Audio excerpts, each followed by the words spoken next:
Alhamdulillah Rabbil Alamin Alladhi hadana lihasa ila siratin mustaqim. Asyhadu an la ilaha illallah wahdahu la syarika lah. Iyyahu na'budu wa iyyahu nasta'in. Wa asyhadu anna Muhammadan abduhu wa rasuluh. Allahumma salli wa sallim ala sayyidina Muhammad wa ala alihi wa ashabihi al-mujahidin at-tahirin. Amma ba'd.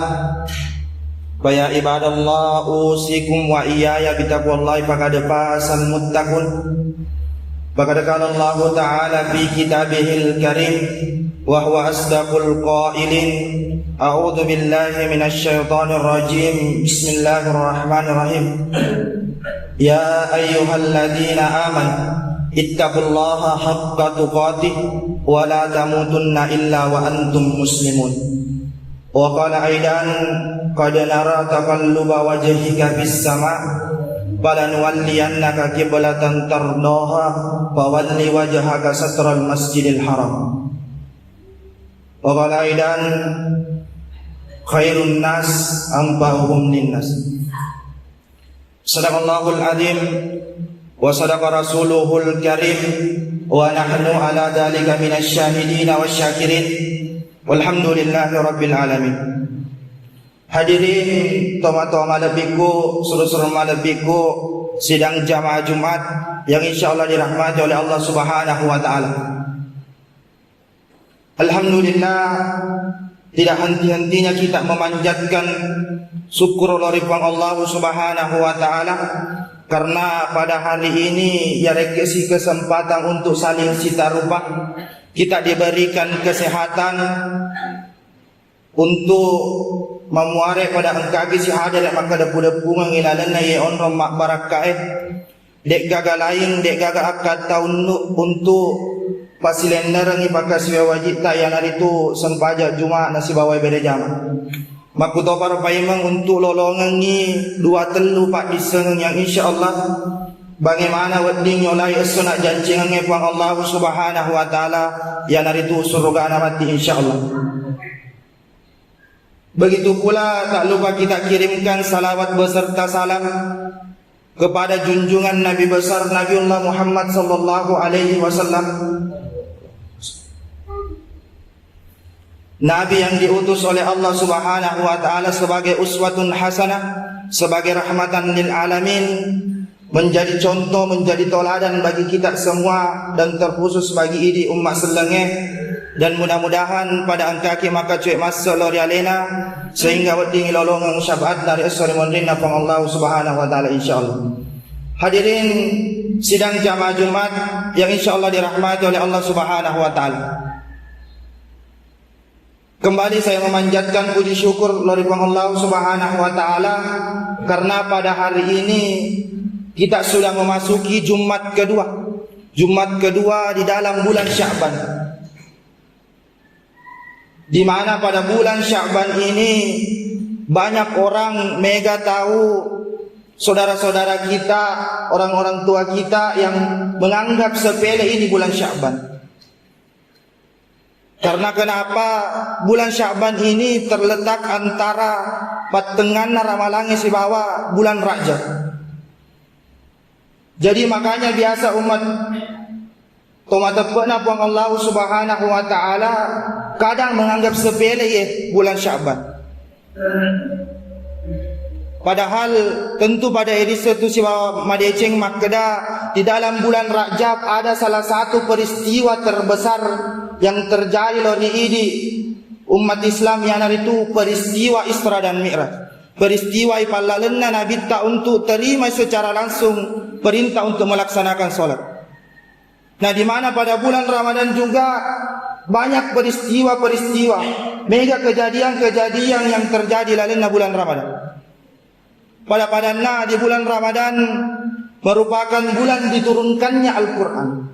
Di bulan Ramadan juga ada salah satu malam yang lebih baik daripada 1000 bulan. Dan hari itu malam Lailatul Qadar. Padahal kita kembali ke bulan Sya'ban.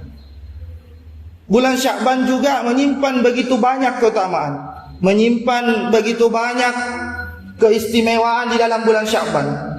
Nah, keistimewaan yang inilah yang biasa yang lupai ini sebagai umat Muslim. Dan apa yang mengistimewakan ini bulan Sya'ban? Apa yang dikerjakan oleh Rasul? Agana jawaban Nabitta ketika bulan Sya'ban. Hadirin sidang jamaah Jumat yang insyaallah dirahmati oleh Allah Subhanahu wa taala.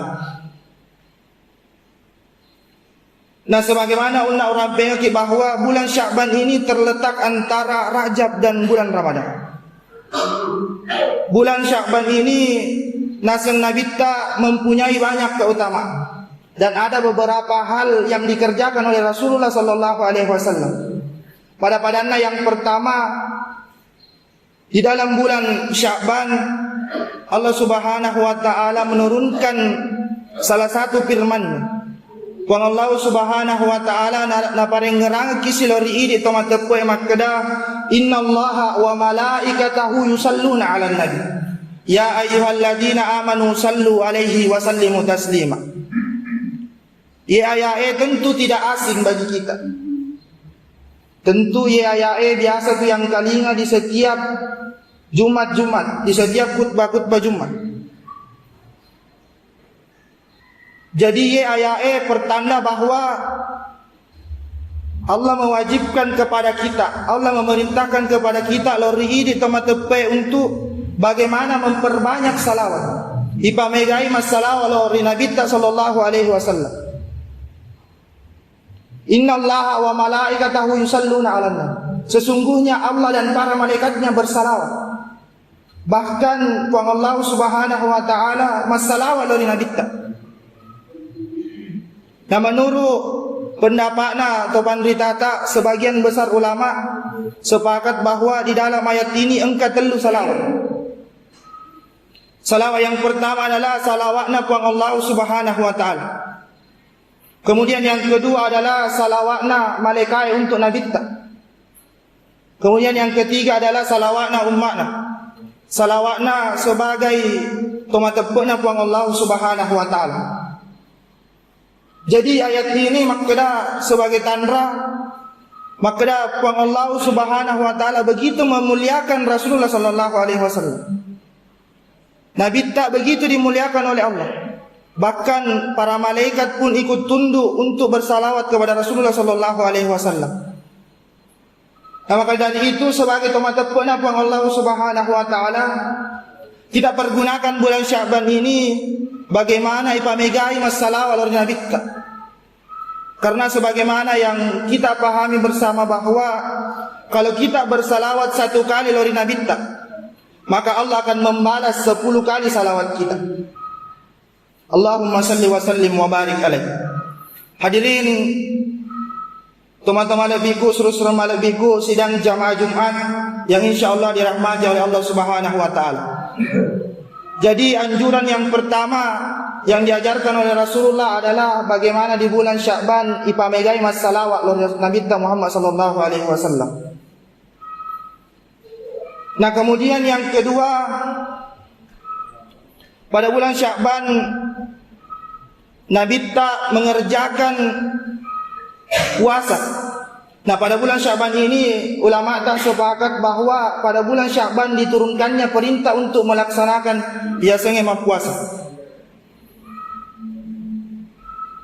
Jadi pada bulan Sya'ban diperintahkan untuk melaksanakan puasa agar supaya bagaimana ilati aleta kita melatih diri kita bagaimana menyambut bulan suci Ramadan sebagai latihan bagaimana kita mempersiapkan diri untuk menyambut bulan yang mulia, yaitu bulan suci Ramadan. Di dalam sebuah hadis diriwayatkan oleh Imam Tirmizi makdai Aisyah radhiyallahu anhu, aku tidak pernah melihat Nabi deknen kana sengwita Nabi tak puasa banyak selain bulan suci Ramadan, yaitu pada bulan Sya'ban. Artinya bahwa Nabi tak mengerjakan puasa begitu banyak juga pada bulan Sya'ban. Karena sebagaimana ibatu bersama bahwa puasa di bulan Ramadan adalah merupakan hal yang wajib dilaksanakan oleh di umat Islam. Nah, pada bulan Sya'ban ini Rasulullah mengerjakan begitu banyak puasa-puasa, agar supaya bagaimana melatih diri kita, bagaimana membersihkan diri kita untuk menyambut bulan yang mulia, bulan yang penuh dengan keberkahan, yaitu bulan suci Ramadan. Jadi yang kedua yang najama Rasulullah adalah mengerjakan puasa pada bulan Sya'ban, memperbanyak mengerjakan berpuasa pada bulan Sya'ban. Kemudian yang ketiga, peristiwa yang terjadi pada bulan Sya'ban adalah peristiwa berpindahnya kiblatnya kita sebagai orang muslim. Hadirin sidang jamaah Jumat yang insyaallah dirahmati oleh Allah Subhanahu wa taala. Maka lepang Allah Subhanahu wa taala mapada onna ayat ubacang kilalana kata obama mulanya makda kadenara takalluba wajhika fis sama falan walliyannaka qiblatan tardaha fawalli wajhaka satral masjidil haram. Majepu witakotu memalingkan wajahmu, memandang wajahmu ke mengarah ke langit. Kemudian seraya melodoang noripang Allah Subhanahu wa taala untuk meminta kiblat ke mana yang kamu sukai. Kemudian maka lepang Allah Subhanahu wa taala palingkanlah wajahmu ke arah Masjidil Haram. Jadi ayat ini menjadi tanda makna Allah Subhanahu wa taala tidak terikat oleh waktu, tidak terikat oleh tempat. Nah, pada ayat ini Allah Subhanahu wa taala mengingatkan kepada kita menjadi tanda makna disinilah peristiwa terbesar juga yang terjadi pada umat Islam, yaitu peristiwa berpindahnya arah kiblat kita dari Masjidil Aqsa ke Masjidil Haram. Dan sampai sekarang itu yang masih kita gunakan. Hadirin sidang jamaah Jumat yang insyaallah dirahmati oleh Allah Subhanahu wa taala. Jadi peristiwa yang ketiga yang terjadi di bulan Sya'ban adalah peristiwa berpindahnya arah kiblat ke arah Masjidil Haram, yang itu Mekah. Kemudian yang terakhir dari sekian banyak keutamaan-keutamaan yang terjadi pada bulan Sya'ban adalah engka salah diweni pada bulan Sya'ban, tepatnya pertengahan bulan Sya'ban, yang itu malam nisfu Sya'ban. Pertengahan bulan Sya'ban. Nah, pada malam nisfu Sya'ban ini Allah Subhanahu wa taala memuliakan malam nisfu Sya'ban. Mangiro namuliakan ipang Allah Subhanahu wa taala karena pada malam nisfu Sya'ban ini ipang Allah Subhanahu wa taala mengampuni dosa-dosa kita. Nah, ampuni dosa-dosa na teman-teman yang memohon ampun pada malam nisfu Sya'ban. Jadi maka dari itu sebagai teman-teman apang Allah Subhanahu wa taala untuk menyambut datangnya malam nisfu Sya'ban, ipamegai bersikir, ipamegai bertobat dari Allah Subhanahu wa taala. Dan sesuai dengan kalender Hijriah, malam nisfu Sya'ban terjadi pada tanggal 7 Maret tahun 2023. Dan mudah-mudahan diperhatikan isi bawa madeceng malam nisfu Sya'ban agar supaya bagaimana weding ipang Allah Subhanahu wa taala nak dampengi sininnya dosa-dosa tak kurang labuh. Nah, inilah 4 peristiwa dan inilah 4 yang dilakukan oleh Nabi Muhammad sallallahu alaihi wasallam pada bulan Sya'ban. Dan mudah-mudahan diperhatikan si bawa madeceng apa yang dicontohkan oleh Nabi sehingga bagaimana kita menyambut bulan suci Ramadan dengan hati yang bersih, dengan hati yang sejuk, sehingga dingin lolongan keutamaan bulan Sya'ban dan terlebih-lebih lagi keutamaan bulan suci Ramadan. Mulai makanya rokapang mulai orang pengeki, mudah-mudahan mak barakah lori di mana, terutama lori tahu mak bicara lebih dan kurangnya mohon dimaafkan. Barakallahu li wa lakum fil Qur'anil azim wa nafa'ni wa iyyakum bima fihi minal ayati wa zikril hakim wa taqabbalallahu wa minni wa minkum tilawatahu innahu huwas samiul alim.